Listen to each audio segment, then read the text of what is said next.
உங்கள் ராசிக்கு எந்த கடவுளை வணங்கினால் யோகம் தெரியுமா? ஜோதிடத்தை பொறுத்தவரை ஒவ்வொரு ராசிக்கும் ஒவ்வொரு கிரகம் இருக்கும். அத்துடன் அது முக்கியத்துவம் பெற்றிருக்கும். ஆகையால் அந்த கிரகத்தின் அதிபதியாக விளங்கும் கடவுளை ஒருவர் வணங்குவதன் மூலம் பலவித அதிர்ஷ்டங்கள் அவர்களது வாழ்வில் வந்து சேரும் என்று ஜோதிட ரீதியாக கூறப்படுகிறது. மேஷம்.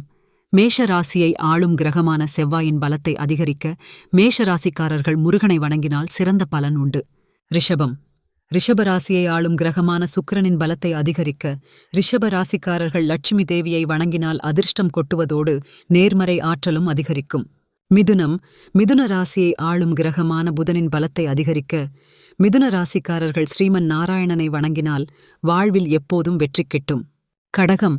கடக ராசியை ஆளும் கிரகமான சந்திரனின் பலத்தை அதிகரிக்க கடக ராசிக்காரர்கள் கௌரி அம்மனை வணங்கினால் அனைத்து ஆசைகளும் நிறைவேறும். சிம்மம்.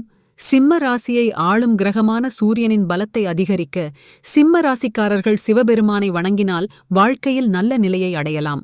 கன்னி.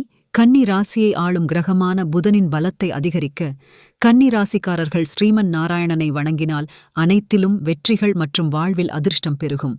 துலாம்.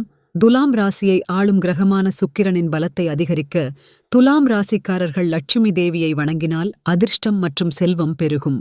விருச்சிகம். விருச்சிக ராசியை ஆளும் கிரகமான செவ்வாயின் பலத்தை அதிகரிக்க விருச்சிக ராசிக்காரர்கள் முருகப்பெருமானை வணங்கினால் அதிர்ஷ்டம் பெருகும். தனுசு. தனுசு ராசியை ஆளும் கிரகமான குருவின் பலத்தை அதிகரிக்க தனுசு ராசிக்காரர்கள் சிவனின் அவதாரமான தட்சிணாமூர்த்தியை வணங்கினால் வாழ்வில் செல்வம், மகிழ்ச்சி, அதிர்ஷ்டம் கிடைக்கும். மகரம். மகர ராசியை ஆளும் கிரகமான சனியின் பலத்தை அதிகரிக்க மகர ராசிக்காரர்கள் சிவபெருமானை வணங்கினால் அனைத்து வளங்களையும் பெறலாம்.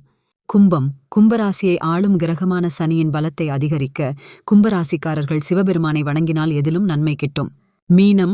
மீன ராசியை ஆளும் கிரகமான குருவின் பலத்தை அதிகரிக்க மீன ராசிக்காரர்கள் தட்சிணாமூர்த்தியை வணங்கினால் நல்ல பலன் கிடைக்கும்.